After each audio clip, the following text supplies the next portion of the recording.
computer. All right. Now we're doing 1 Samuel chapters 1 through 7. And I'm going to put these slides up here. There we go.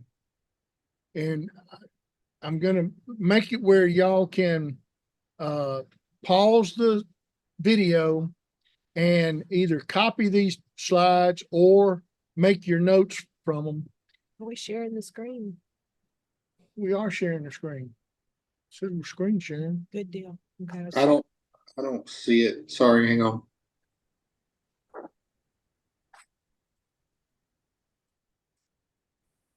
Are we sharing the screen? Yes. Okay. And it says panorama of I history. see it. Okay. Okay. All right. I put these slides in here. They're very informative. They help you understand how to organize the book of 1st, 2nd Samuel, 1st, 2nd Kings, and 1st and 2nd Chronicles.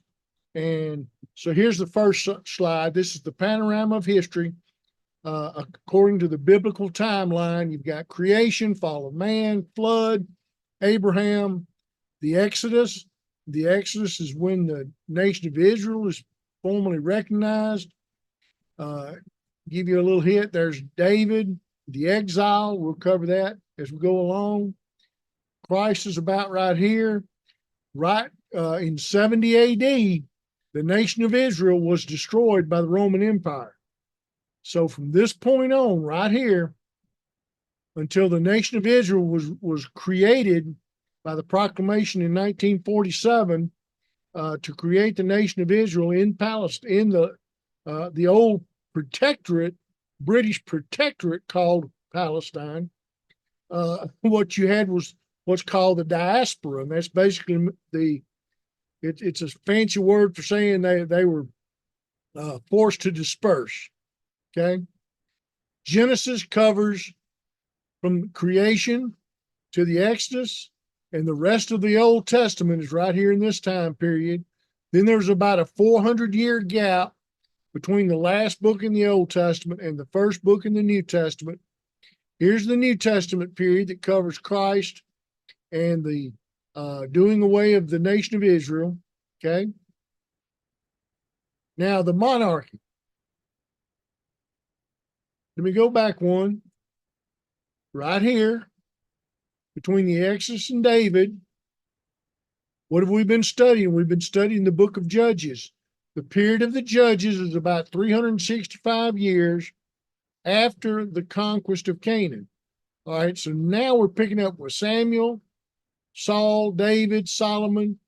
After Solomon, the nation of Israel was split into two kingdoms, the southern kingdom and the northern kingdom. It's covered by 1 Samuel, 2 Samuel, 1 Kings, 2 Kings, 1 Chronicles, and this is something that you won't understand till you unless you have this slide up. That's why the book of 1 Chronicles and 2 Chronicles, there's a lot in these two books that you will also find contemporaneously with 2 Samuel and 1 Kings and 2 Kings. And what happens is the books kind of supplement each other. I won't say they match each other a lot, and then they supplement each other by sometimes filling in the gaps. Okay. Now, the rise and fall of the monarchy. 1 and 2 Samuel, we're covering Samuel, Saul, and David. 1 and 2 Kings. Close that, please. Close it. Close it. Okay. 1 and 2 Kings covers David's 40-year reign, covers Solomon, covers the divided kingdom. Then you have the exile to Assyria and Babylon. And then 1 and 2 Chronicles recaps everything, but doing it from the perspective of the southern kingdom, which is Judah. Now, where are we? Like you've seen before, here's what we have. This is what the nation of Israel was comprised of pretty much during the time of the Judges. The reason I'm showing you this is because we're going to especially study Philistia and Phoenicia for two different reasons. When are we? We're towards the end of the time of the judges. The end of Joshua's military campaign happened around 1400 BC. Samuel was born about 1120 BC. So during the central part of Samuel's life, from the time that Joshua's military campaign ended, was about 365 years. Samuel was born in 1120 BC. So this is the time period we're talking about that we're going to be studying tonight. Now, this is a quick overview of who Samuel was. He was equaled only by Moses. He ends the period of the judges. He heads the order of the prophets. As judge, Samuel judged the children of Israel at Mizpah. That's 1 Samuel 7, 1 through 12, specifically verse 6. As prophet, and all Israel from Dan to Beersheba knew that Samuel had been established as a prophet of the Lord. That's 1 Samuel 3, 20 and 21. Peter in the New Testament confirmed that Samuel was the first of a line of prophets. That's in Acts 3:24. And then as a priest, he was a Levite, which you don't find out actually in the book of 1 Samuel. It's a little bit confusing rather. But if you get to 1 Chronicles 6, 33 through 38, you find out that Samuel was in fact a priest, and he was of the family of the Levites. And the key verse there is 1 Samuel 7, 7 through 9. There you go, Mama. Okay, I'm just going to tell you the story, more or less, of Samuel, which is in maybe the first 3 chapters. Start out in chapter 1. It tells who Samuel's daddy was, and his name was, how you say that, Keith? Elkanah. Okay. Elkanah. He was a Ephraimite. Yeah. Okay. He had 2 wives. One was called Hannah, and the other Peninnah. Peninnah had children, but Hannah had none. He loved Hannah. He showed her favor. You can read these scriptures for yourself in the ways that he, gave her a double portion of the meats and this and that and the other. But Peninnah, that other wife, she tortured and provoked Hannah relentlessly. And Hannah was heartbroken. She cried all the time. She wouldn't eat. They went up once a year to make Shiloh to make the sacrifice and the required, offerings. And I'm thinking that the way that this reads, it doesn't say that, but that these 2 women did not actually live in the same house, because it seems like the times that she would come in contact with Hannah would be at these family events where they went to make offerings and stuff. And she just really gave her a hard time because she was barren and didn't have any children. She was jealous, I think, too.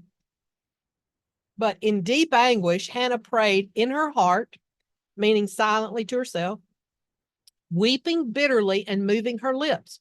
Well, Eli, who was the priest at the time, thought that she was actually drunk. What's wrong with this? Why won't it move? What do you mean? Oh, gosh. Okay, there you go. She made a vow in this prayer saying, Lord Almighty, if you will only look on your servant's misery and remember me and not forget your servant, but give her a son, then I will give him to the Lord for all the days of his life, and no razor will ever be used on his head. So that's our clue right there. No razor will ever be used on his head. She was making what's called a Nazirite vow.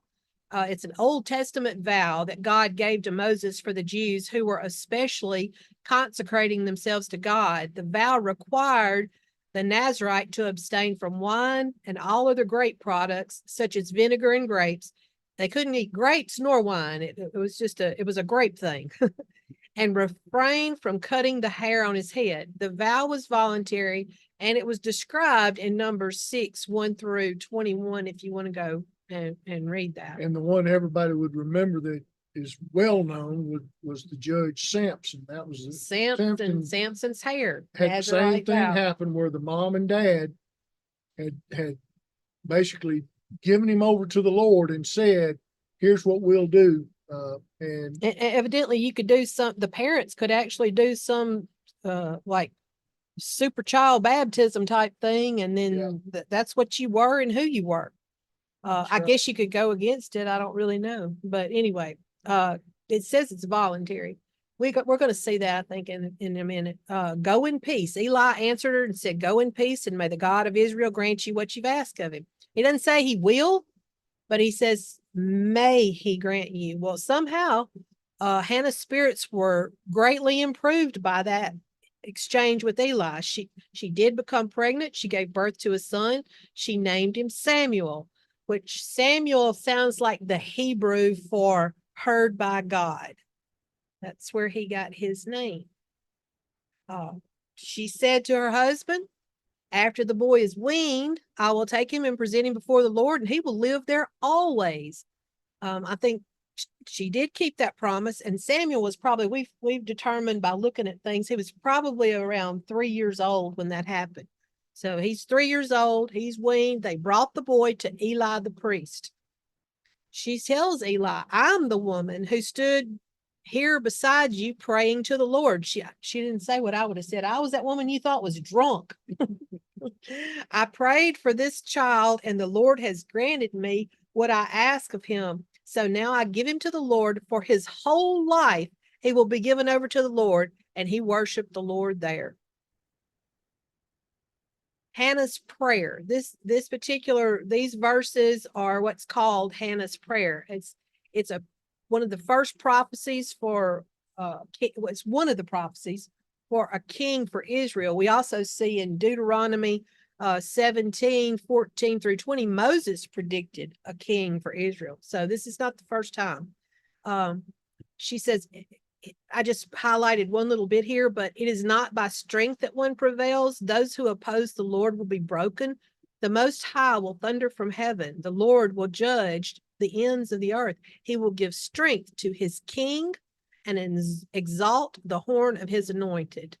And if anybody wants to do a deep dive here, there are many parallels and fulfillments in her prayer between this prayer and Mary's prayer. And you could find that in Luke. Mary, the mother of Jesus. Yeah. So you could look that up if you wanted to do kind of a study into that. That would be a study all by itself. Eli, the priest, had 2 wicked sons. The Bible says I think wicked is just a little light. it's wicked.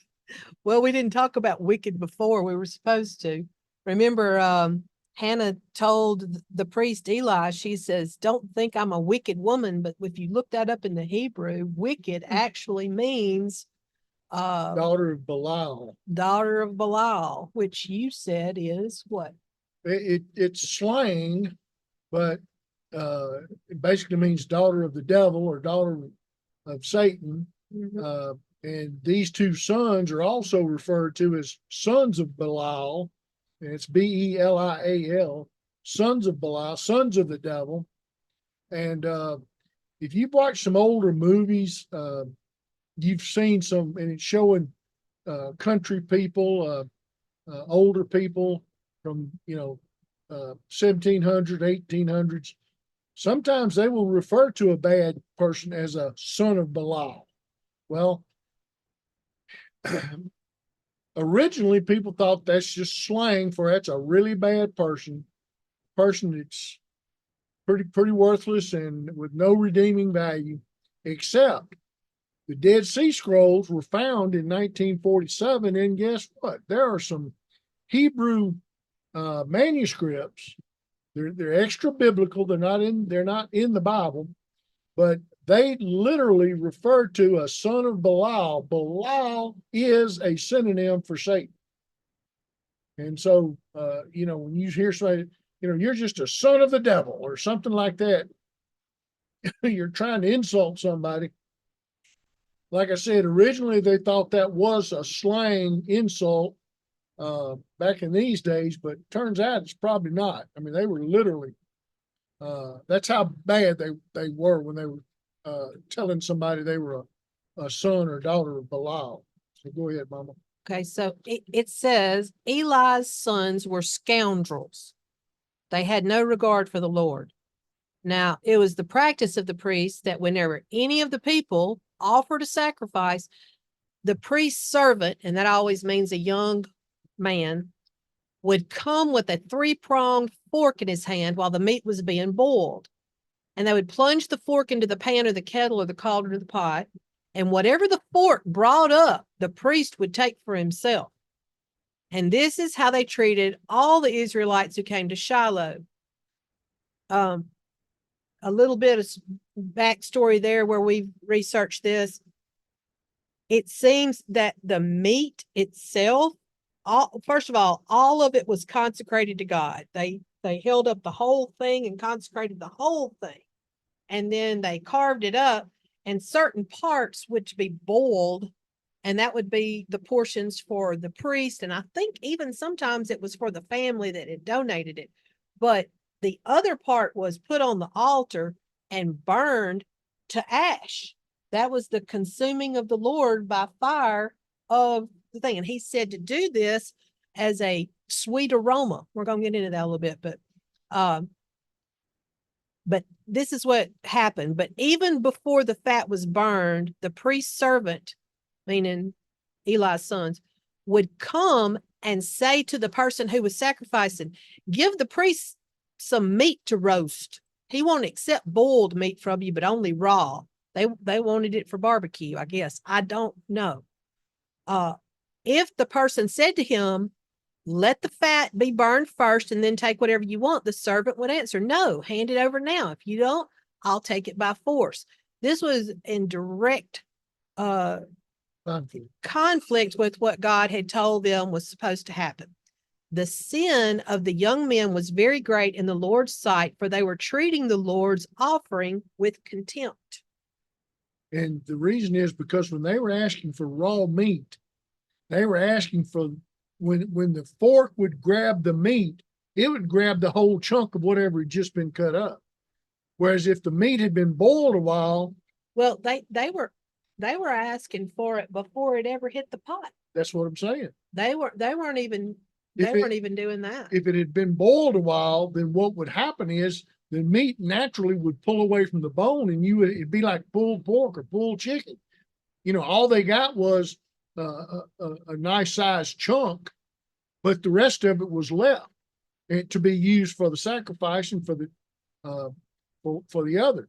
But because they demanded the chunk of meat before it was ever boiled, that means they got the whole chunk. Well, and they were asking for parts that they weren't allowed to. Right. Okay. We see in Leviticus where it talks about this, it says, but he shall wash its entrails and its legs with water, and the priest shall burn all on the altar as a burnt sacrifice, an offering made by fire, a sweet aroma to the Lord. All of it was consecrated to the Lord. And then the Lord's portion was burned up, completely filling the air with a sweet aroma. The boiled portions were divided by lifting with the fork, the priest's portion out with the three-pronged fork. That's exactly what I'm talking about. Now, it says, and I think it's important when it says, but Samuel, the Bible is obviously showing you in contrast to what the sons of Eli were doing. This is what Samuel was doing. But Samuel ministered before the Lord even as a child, wearing a linen ephod. Moreover, his mother used to make him a little robe and bring it to him year by year when she came up with her husband to offer the yearly sacrifice. And we go on to know that God blessed Hannah, and she had 3 more sons and 2 daughters. And it says Samuel grew before the Lord. So all this information about what the sons are doing comes to Eli. He is aware. He's told by everybody. It's not a secret what his sons are doing. They're not doing this every now and then. They're doing it all the time. And wasn't just sins about sacrifices. It was a lot of other stuff. They were also sleeping with the women who worked at the gates of the tent of meeting. Mhm. But he tries to rebuke his sons. If you ask me, it's a pretty weak rebuke. But his sons do not heed the voice of their father, and it's the Bible says because the Lord desired to kill them. They were already judged. Yeah. The child Samuel grew in stature, in favor both with the Lord and men. God actually sends, and it just says a man of God. We don't know who this man was, what his position was, or anything, but he basically has a word to Eli, which was extremely scarce in those days. Over and over again, it says that he was not, that the word of the Lord was, rare. So he relates this message to Eli, and he asked him, these are the words of God through this person. Why do you honor your sons more than me to make yourselves fat with the best of all the offerings of Israel, my people? Yeah, that was that was something that's noted in the scripture. Excuse me. Eli knew they were sinning, but his rebuke wasn't very strong, mainly because Eli was getting fat off of them. But Eli had the best of whatever they were doing. He was benefiting from it. It's kind of like, I've seen people say too, though, that he just didn't want to confront them when they were younger, and it's basically just become custom by that point in time. So they sure weren't going to listen to him. But he decrees, God decrees through this spokesperson that he will cut off the strength of Eli's descendants, and they're all basically going to die young. How do you say the first one? The two sons, Hophni and Phinehas. Phinehas, will one day die on the same day, and this will be a sign. Basically, God will build up a faithful priest for himself, and Eli's descendants will beg at some point for a priestly portion so they can eat a piece of bread. They're not be eating the fat, which they wanted. They're going to be begging to eat a piece of bread. All the priests had to be Levites. Well, there were multiple sons of Levi. And Eli was of a certain lineage of the sons of Levi.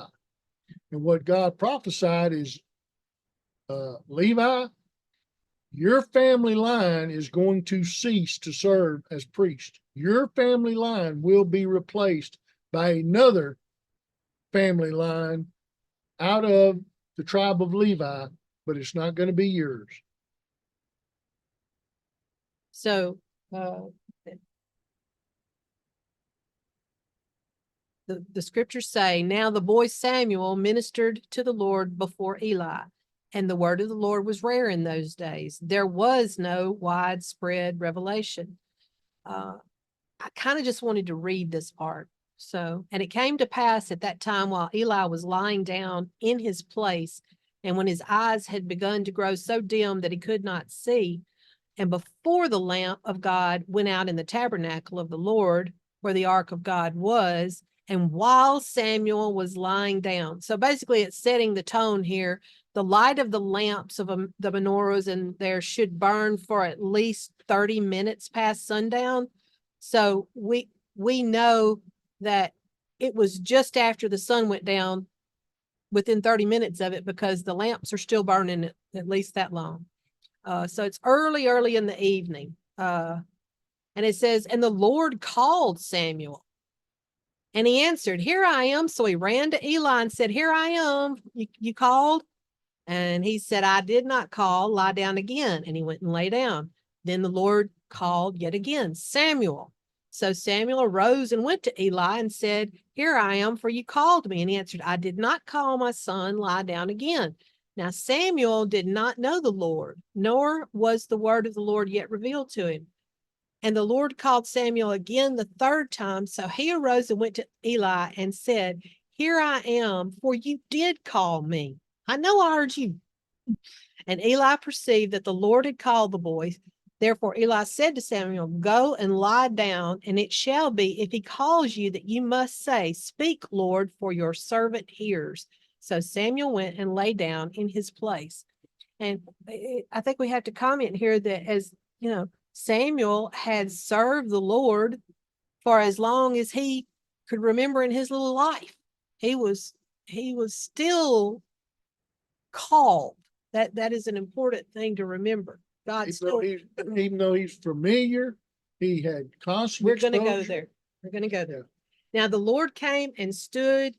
It says, and stood and called as at other times, Samuel, Samuel. And Samuel answered, speak, for your servant hears. And this is where God tells Samuel he will perform against Eli all that has been spoken. All the things that he said he was going to do, he's going to do. Eli's house will be judged for the iniquity of his sons and Eli's failure to restrain them or rebuke them. And there will be no forgiveness, no amount of sacrifice, no amount of offerings, no forgiveness forever. So Samuel laid down till morning and was afraid to tell Eli. I doubt he slept. I imagine he stayed awake all night. Eli insisted. He said, what did he say? You've got to tell me everything. And Samuel told him everything. Samuel told him. But, you know, talking about him being called, and he still had to answer that call. You know, he had to be faithful to the call. I mean, you could be born inside the church and you still got to answer that call. All of Israel knew, the Bible says. So Samuel grew and the Lord was with him and let none of his words fall to the ground. What that means is he let none of his prophecies or anything that he said fail. Every word came true. And all Israel from Dan to Beersheba knew that Samuel had been established as a prophet of the Lord. And when it says the word established there, you look that up, that means confirmed. He has been established and confirmed as a prophet of the Lord. Then the Lord appeared again in Shiloh, for the Lord revealed himself to Samuel in Shiloh by the word of the Lord.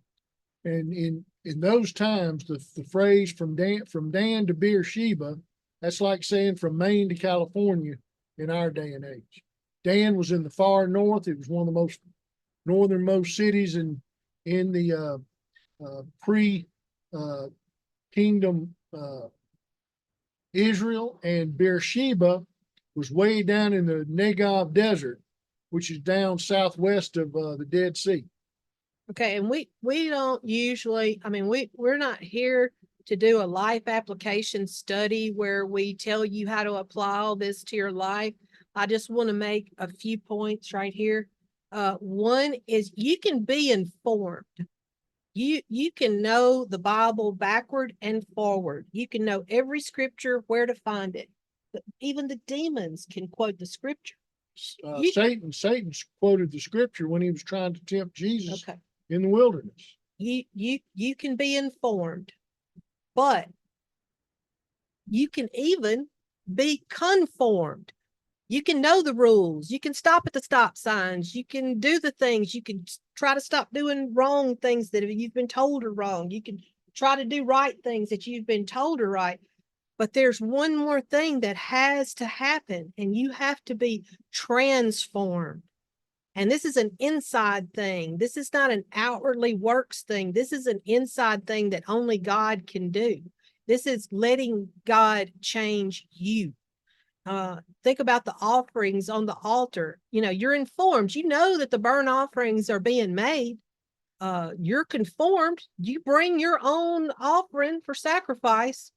But think about that smoke that rises and fills the air. Is one of the things that must have done, must have just been an almost invasive thing for people. They had to breathe that in. You're breathing it in. It is inside of you where God can change who you are, being transformed. Now, Samuel is an example. He was informed. He'd been there since he was 3. He knew the ways of God and how to be of service. He was conformed to that. He was even participating in that service for almost all of his life. He's going through the motions. He's doing the things right. He's following the law. But to be transformed, he has to personally answer the call of God. and let God transform him. You can't transform yourself. You can be conformed, but you can't transform yourself. Only God can do that. Is that a good way to say it, honey? That's exactly. Okay, go ahead. All right, that's 1 Samuel 1 through 3. And now we're going to start 1 Samuel 4. Now Israel went out to battle against the Philistines. They encamped at Ebenezer, and the Philistines encamped at Aphek. 1 Samuel 4:1. Well, who are the Philistines? Golly, it seems like the Philistines won the award for the perennial thorn in the flesh of the nation of Israel. However, I'm hoping you're going to learn a lot about how God dealt over time with the Philistine threat. The Philistines lived along the Mediterranean coast due west of the Dead Sea. They descended from Adriatic and Aegean seafaring people from the mid area of the Mediterranean Sea. I'll show you. If you know where the Adriatic and Aegean portions of the Mediterranean are, what am I talking about? I'm talking about the area around Sicily and Italy, and the Aegean is the Greece and the Greek islands, Crete, Malta, that sort of thing. And here's something you need to know. DNA testing of graves at Ashkelon indicated significant ancestry from Crete. That's where the largest portion of the ancestry came from, and minor ancestry from as far west as the Iberian Peninsula. What's on the Iberian Peninsula? Spain and Portugal. So the Philistines were not native to Canaan. They were not Canaanites. They invaded the western edge of Canaan and had established themselves there, and apparently intermarried and all that, because one of the things the Philistines were noted for is because they had Nephilim blood in them. Goliath Goliath and his 4 brothers and their father were Philistines, and they were notably famous as being giants. They were the sister peoples to the Phoenicians who settled along the coast west and northwest of the Sea of Galilee, and I'm fixed to show you this. Okay, here's the Phoenician states. And by the way, this map is from the time of the divided kingdom of Israel. The northern kingdom of Israel was called the kingdom of Israel. It continued to be called Israel. And then this is the kingdom of Judah. This is what's known as the southern kingdom. This is after the time of Solomon. But these 2 areas right here, the Phoenician area and the Philistine area, was well known, and it was still in existence, even though you're going to learn some things here in just a minute. But right now we're concentrating on this thorn in the flesh of the nation of Israel before before the first kings of Israel came into their reign.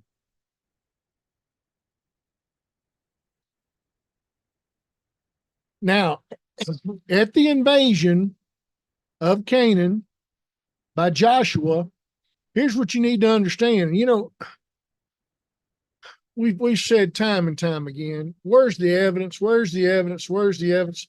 Well, folks, there's way more evidence than anybody knows.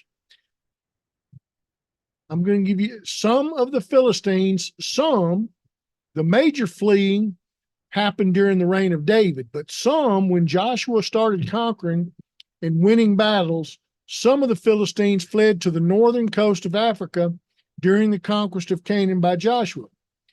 Quote, "We are those who fled from before the face of Joshua the robber, son of Nun."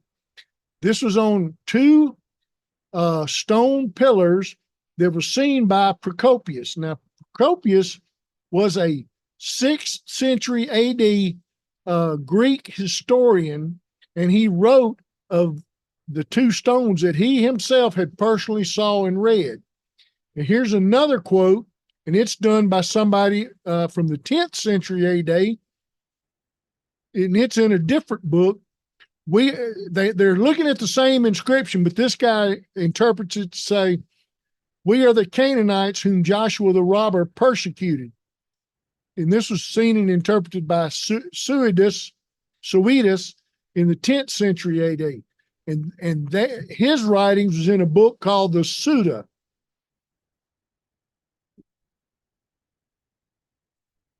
The mass migration from the seacoast of Philistia to northern Africa and Europe began when David slew Goliath and continued through the 40-year reign of King David. Folks, I'm going to ask you before we get through, how many of you even knew these things existed, that they'd even been written about in historical documents? Okay. Quote, up to here, I, Joab, son of Zeruiah, pursued the Philistines. That was on a tablet erected in Zagora, Morocco. Now, this is non-biblical writing. These are extra biblical writings. But who is Joab? Do y'all know who Joab is?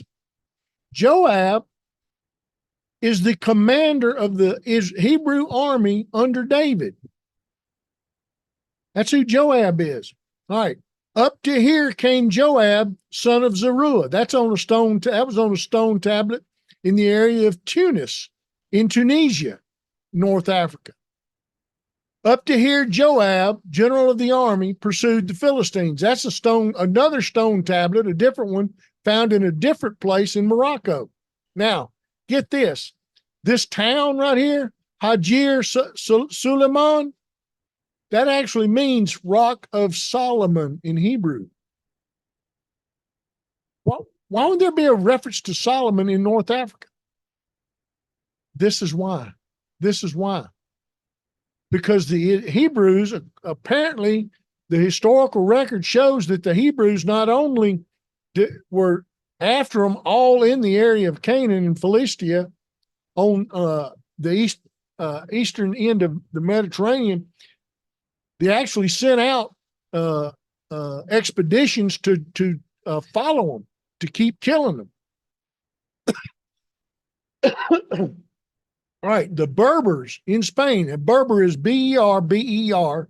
The Berbers in Spain have an oral tradition that was documented in the 12th century AD, which says that they are descended from the Philistines, who had been expelled from Canaan as a result of their wars with David and Joab. Historical Jewish records from Spain and Morocco have always referred to the Berbers as Philistim, which is plural, and not as Ishmaelim, which specifically was the word that was used for Arabs. Folks, nobody's ever told you about this.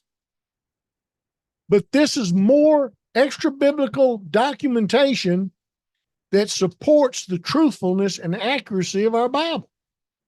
Get some notes on that. Okay. You see this right here, back up here in the red, and I'd highlighted this in red on purpose. Up to here, I, Joab, son of pursued the Philistines. Up to here came Joab, son of Up to here, Joab, general of the army, pursued the Philistines. Well, where did you see that before? I'm sorry. Where would you have seen that before? You're fixing to see it here in a little bit. First Samuel 7:12 says, then Samuel took a stone. This is in the Bible. This is in the Bible, and you're fixing to see it in a few more slides. Samuel, the Israelites, after they allowed Samuel to lead them, they did defeat the Philistines. And so Samuel put up a stone monument, and it said, thus far the Lord has helped us.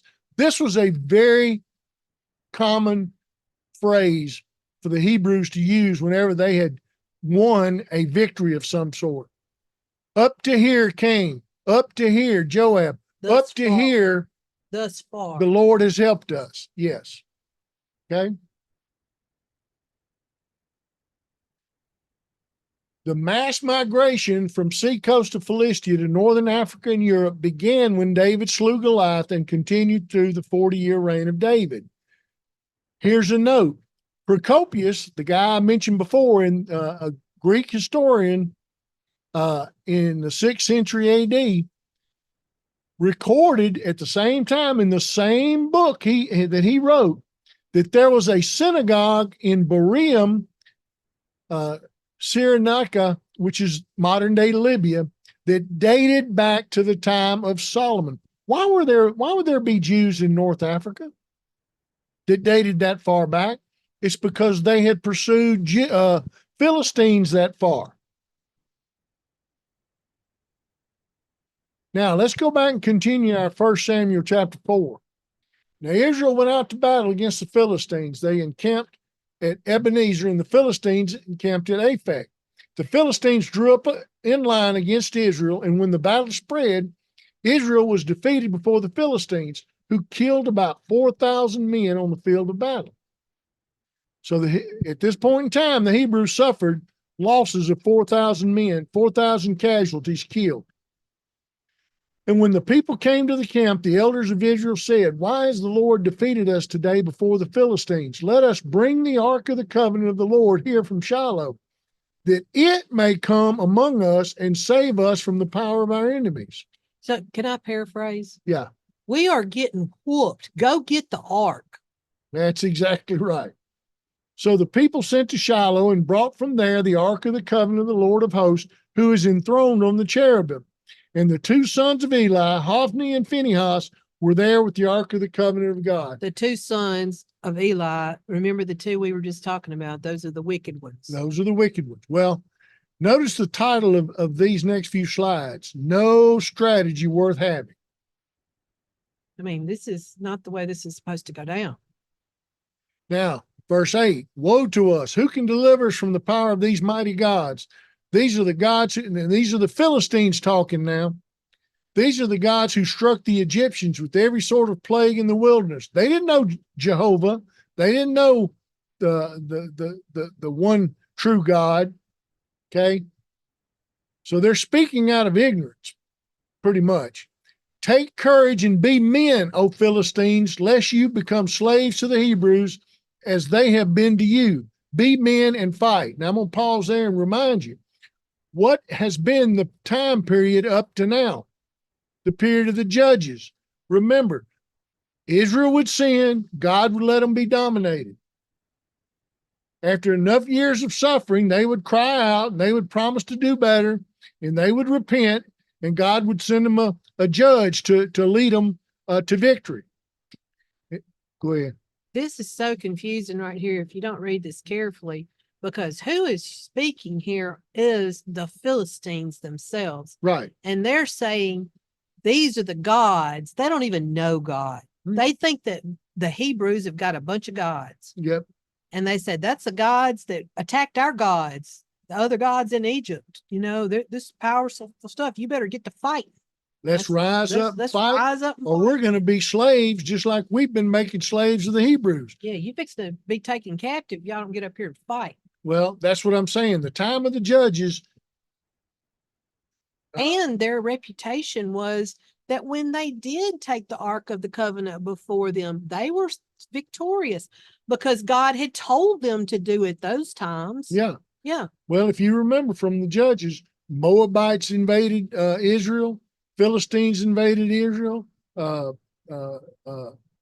were several others that had invaded Israel and conquered large parts of it and oppressed them and made slaves out of them. Well, that's nowhere near what God had told them, they should be enjoying when he told them to go take the land of Canaan.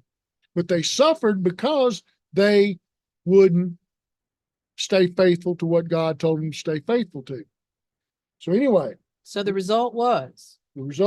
So Philistines fought and Israel was defeated and they fled, every man to his home. And there was a very great slaughter, for 30,000 soldiers of Israel fell. And the ark of God was captured, and the two sons of Eli, Hophni and Phinehas, died. On the same day, just On the like God same said. day. Now, what went wrong with their formula? Everybody likes a formula. Everybody wants to say, well, if you do so-and-so, God has to do this. If you do this other, God has to do this. If you do something else, God cannot, he will not. Well, that's us trying to put God in the middle of a formula. But what went wrong with the Hebrews formula in this instance? They didn't consult with Samuel. You got to remember now. Because Samuel was the one that could talk to God. Yeah, and And they I- knew that. And it's not that just that they didn't ask Samuel's permission. They didn't ask Samuel to ask God for permission Well, and or here's what to do. and here's how stupid that was. In 1 Samuel 3, we just learned that the entire nation of Israel knew that Samuel was a prophet of God for the whole nation. Yet in this instance, did they include that in their formula? Nope. They certainly didn't seek God's leading before attacking. Which was the whole purpose of talking to Samuel. The ark is brought from Shiloh to Ebenezer. Why? Because they're treating the ark like a talisman, a rabbit's foot, or some other lucky charm. Well, who does that? Not Hebrews. Pagans. Pagans do that. But that's how they were acting with the ark. Well, hey, if we got the ark, or if I got this rabbit's foot, or if I've got my lucky quarter, or if I wear my special, socks I hadn't washed in 2 years, we're going to win this game. That is 100% not the way God told us. And this that might that be we a should- good time for us to talk about something else we talk about amongst ourselves, is that if we have led anybody to believe that we think that there are gods other than Jehovah God, we did not mean for them to believe that. No, we We call them little g gods, just as something to give them a spiritual connotation because they're all Elohim. But there is no other God than God. There are spiritual beings that play in the Bible all over it. I mean, who else was Jesus talking to other than demons? And, well, Satan himself, we know that. Satan himself is the one that tried to tempt Jesus in the wilderness. But we do not, in our effort to teach anybody that they need to be aware of the spiritual aspect of things, of the dimensions, that there are any gods equal to God or in any way like God. Well, and that Snar and I were watching a preacher. We have a lot of respect for this preacher, but I mean, he literally wants to act like they are non-existent. They're just pieces of carved wood. They're just pieces of carved stone, and that's not what we've been teaching. That's not what we believe the Bible teaches. These are real entities. They're just not Jehovah God. They were God. created by God. That's exactly right. Jehovah God is the one and only entity that has been in existence for all time. And God didn't create them into an evil existence. God created them. They chose that existence. By their free will. By their That's free exactly will. right. But they are spiritual entities with some supernatural powers. Sure. Mhm. Okay. Okay. So yes, that But, is but what you can see here where they're almost treating Jehovah God like he's one of those pagan gods they can trot out there on a, take him out there and here he is and prop him up and that's what I'm saying. What went wrong with their formula? keep going. Their formula was they said, well, hey, if the ark is here with us, surely that's going to give us victory. That's man creating a formula. And guess what? God wanted to let them know, you don't put a formula on me. All right, the Hebrew on-scene spiritual leaders are who? The corrupt sons of Levi, Hophni and Phinehas. And this I put in there, the sons of Belial, the epitome of corruptness with no redeeming quality. That's what's meant by sons of Belial. Now, what's the result of relying on a man-conceived formula? Israel is fled, many Hebrew soldiers slaughtered, Eli's 2 sons are dead, the ark has been captured by the victorious Philistine army, and when Eli heard the news of the capture of the ark, he fell backwards from the seat and broke his neck and died. That was the end of Eli. Okay, we're very quickly going to go through chapters 5, 6, and 7. They're short chapters, but that's going to end us for this evening. But this is some of my favorite stuff. This is the best lessons to learn right here. Then the Philistines took the ark of God and brought it from Ebenezer to Ashdod. When the Philistines took the ark of God, they brought it into the house of Dagon and set it by Dagon. Let me go forward one little bit here. Who is Dagon? Dagon is the fish god. Dagon was worshipped from Mesopotamia to the northern end of the Euphrates River, over to the west, to the east coast of the Mediterranean, down to Philistia.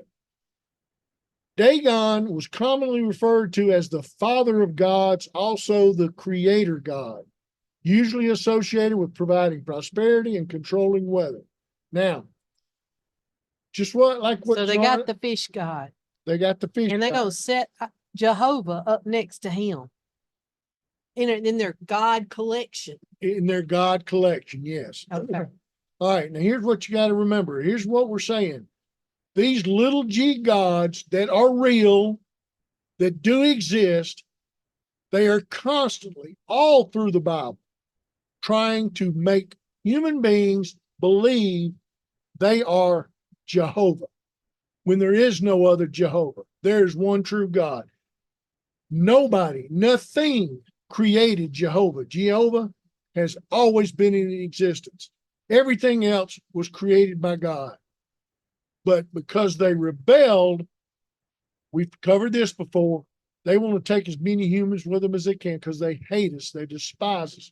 They want to keep us from enjoying the right kind of relationship with Jehovah that he intended for us in the Garden of Eden.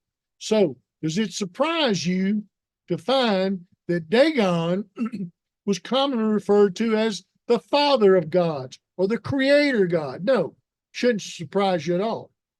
All right, so that's who Dagon is.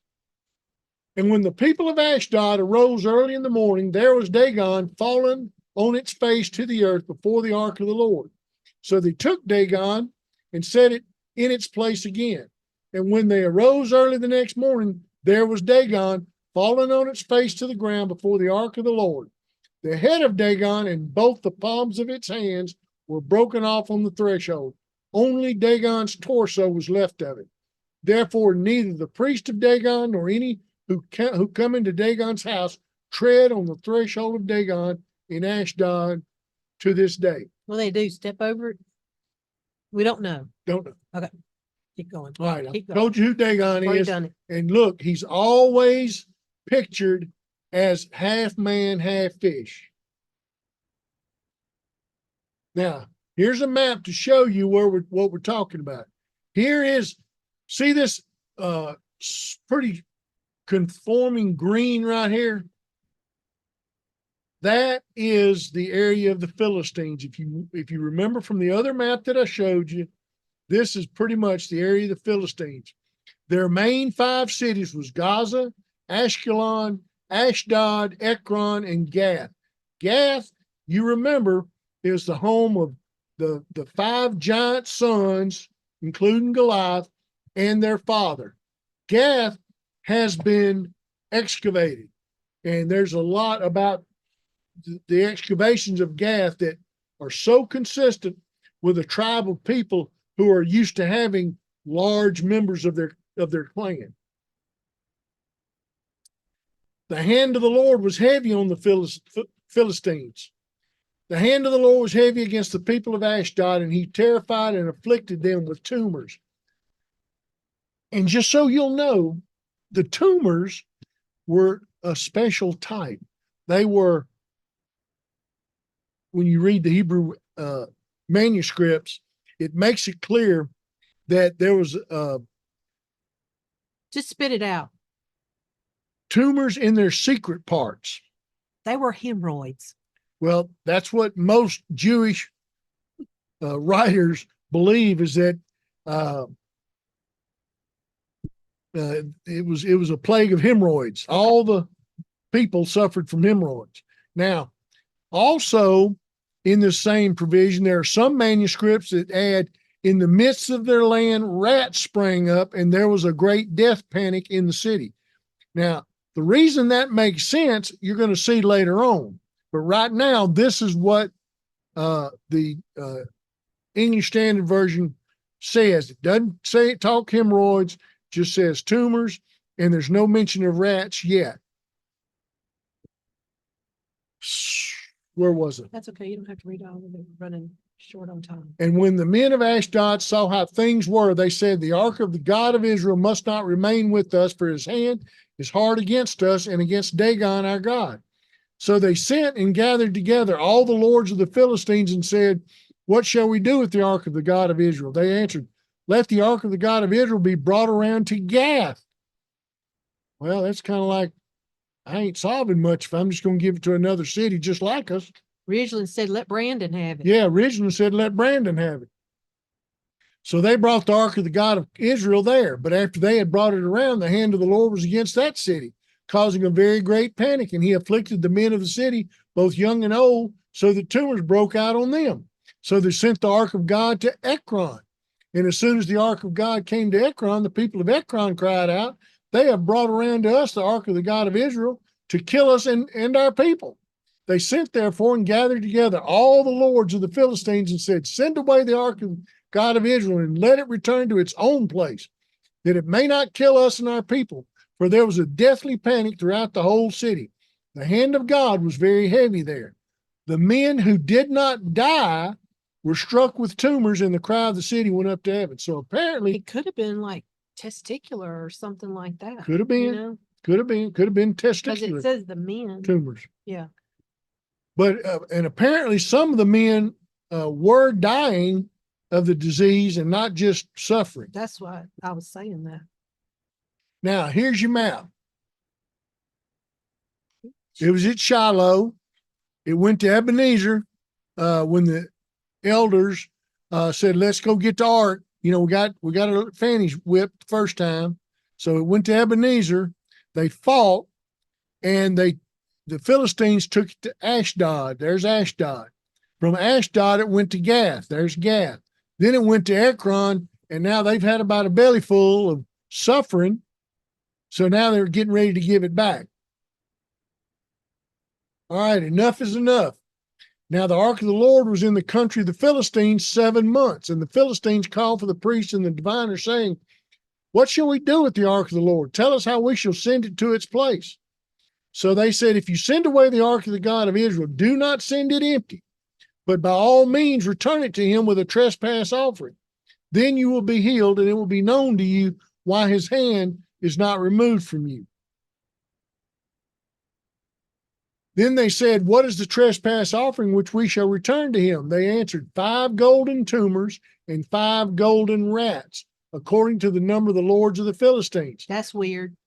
It's weird, number one, but here's why it makes sense that some of the older manuscripts included a plague of rats in the earlier verses, is because this is one of the solutions.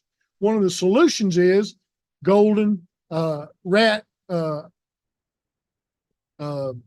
statues as an offering, as a trespass offering. For the same plague was on all of you and on your lords. Therefore you shall make images of your tumors and images of your rats that ravage the land, and you shall give glory to the God of Israel. Perhaps he will lighten his hand from you, from your gods, and from your land. Now, here's one thing I want to point out. There's no mystery anymore. They're not wondering, those Hebrew gods, like they said before. Now they know there's only one, and he beats the dickens out of anything we got. Why then do you harden your hearts as the Egyptians and Pharaoh hardened their hearts? When he did mighty things among them, did they not let the people go that they might depart?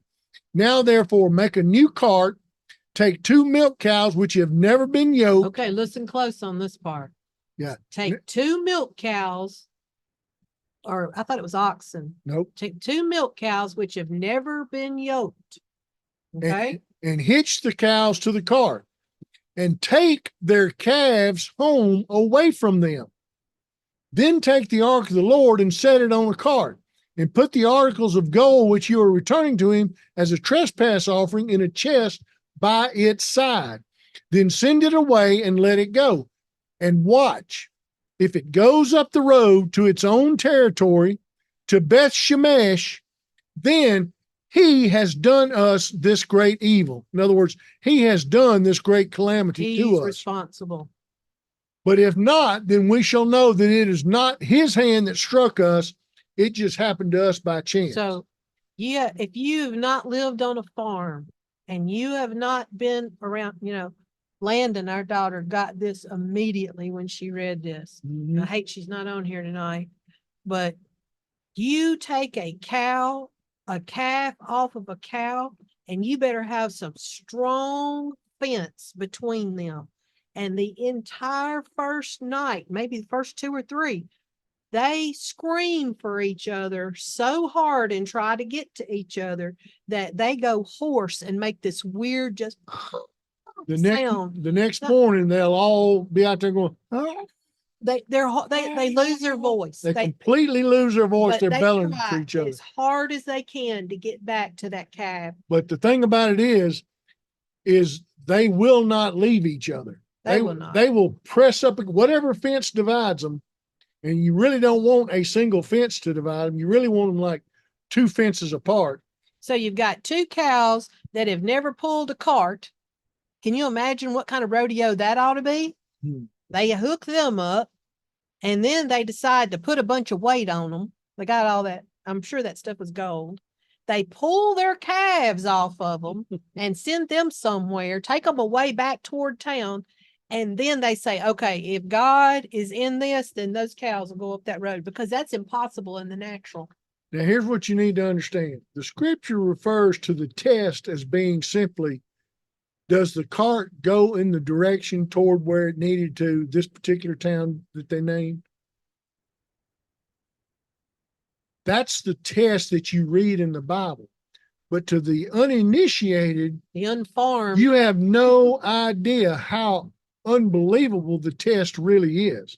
Number one, 2 cows that have never been yoked together, when you first put them in a yoke and you are basically turning them loose, they've never been trained up to pull. It will be a miracle that cart is in one piece before it gets 50 yards away. I mean, the harness is going to be busted.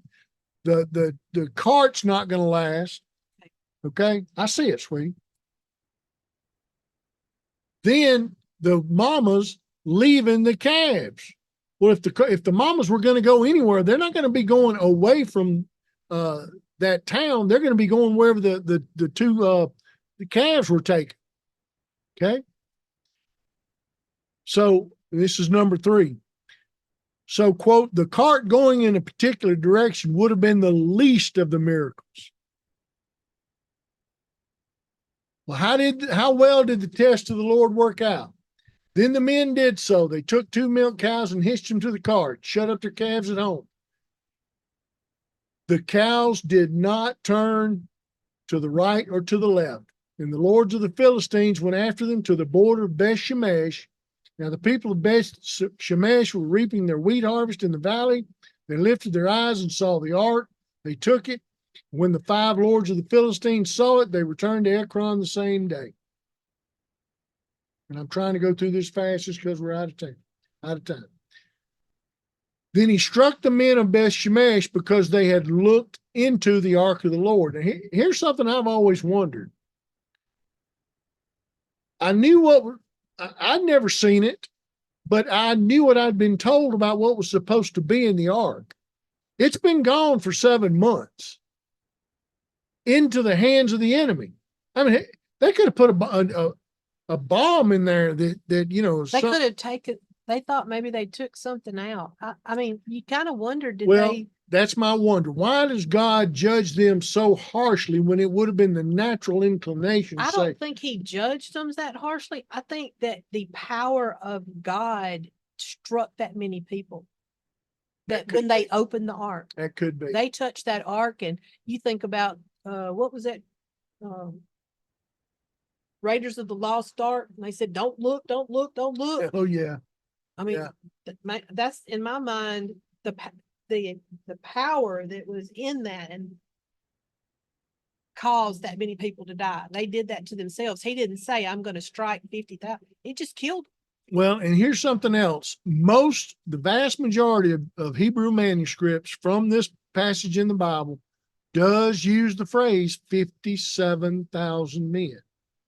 Some people question it, and they're using some minor nuances in a few manuscripts to argue that it was not 57,000 men, but it was some men.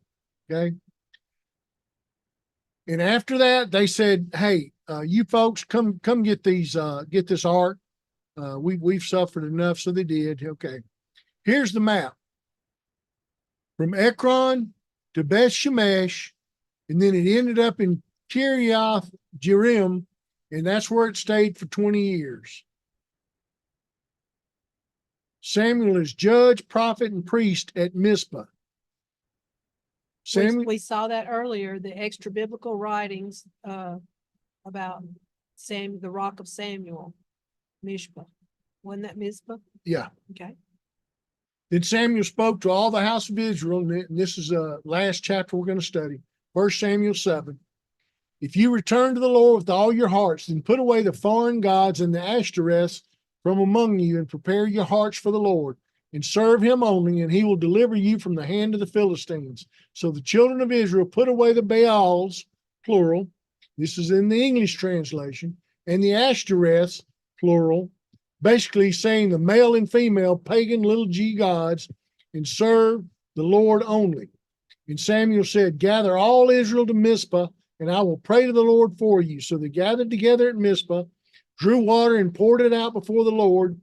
And they fasted that day and said there, "We have sinned against the Lord." And Samuel judged the children of Israel at Mizpah. There's one thing to know about this. The drawing of water and the pouring of water is a ritual that is typical to pagan altar practices. Because there's a drink offering. Yeah, but it's not typical to Hebrew practices. This is the only time this drawing and pouring of water as part of a priestly ritual is mentioned in the Bible for the Hebrews. Something we don't know about that. There's something we're missing, that we're not Hebrew, we're not Jewish. Yeah. There's something we're missing there. We don't know. Well, anyway, because the people repented, they did listen to Samuel this time. When the Philistines heard that the children of Israel had gathered together at Mizpah, the lords of the Philistines went up against Israel. And when the children of Israel heard it, they were afraid of the Philistines. So the children of Israel said to Samuel, "Do not cease to cry out to the Lord our God for us, that he may save us from the hand of the Philistines." Boy, doesn't this sound like a whole different crowd now? And Samuel took a suckling lamb and offered it as a whole burnt offering to the Lord. Then Samuel cried out to the Lord for Israel, and the Lord answered him. Now, as Samuel was offering up the burnt offering, the Philistines drew near to battle, but the Lord thundered with a loud thunder upon the Philistines that day, and so confused them that they were overcome before Israel. And the men of Israel went out to Mizpah, pursued the Philistines, and drove them back as far as below Beth-kar. Then Samuel took a stone and set it up between Mizpah and Shin, and called its name Ebenezer, stone of help, saying, "Thus far the Lord has helped us," meaning to this point, the Lord has helped us. And that's the other phrases that I told you about the stone inscriptions in North Africa. It was common as a copy of what Samuel had done. You had a picture. Yep. One picture. There's the Philistines being terrified by thunder and lightning. And y'all see her making fun of me, don't you? Samuel was a circuit rider like Deborah. So the Philistines were subdued, and they did not come any more into the territory of Israel. And the hand of the Lord was against the Philistines all the days of Samuel. Then the cities which the Philistines had taken from Israel were restored to Israel, from Ekron to Gath, and Israel recovered its territory from the hands of the Philistines. Also there was peace between Israel and the Amorites. And Samuel judged Israel all the days of his life. He went from year to year on a circuit to Bethel Gilgal and Mizpah and judged Israel in all those places. But he always returned to Ramah, for his home was there. There he judged Israel, and there he built an altar to the Lord. And there's the map. There's the circuit preachers, circuit prophet. There's the Circuit. circuit prophet That's, and judge right there. Okay, that's the Dead Sea. There's Gilgal. If you remember, it's not shown here, but Jericho is right about here. That was the first place they encamped when they crossed the Jordan River to start taking over Canaan. Well, that's Gilgal. There's Bethel. There's Mizpah and Ramah, and back to Gilgal. That's the circuit that Samuel rode. And that's all of chapters 1 through 7 of 1 Samuel. Now, what we want to do is stop sharing. No, yeah, you can stop sharing. I have something to say. I want to encourage everybody, we've read a lot of this part, but you yourself get your Bible, and if you got a cell phone in your hand, those of you that watch this later, you got a cell phone, you have the Word of God you can take with you everywhere you go. And we talked about being informed, conforming, and we talked about that what has to happen is you have to be transformed. And part of the way that God transforms us is through the reading of his word, through the reading it for yourself. I'm telling you, he speaks to me through my Bible. No, he does you too.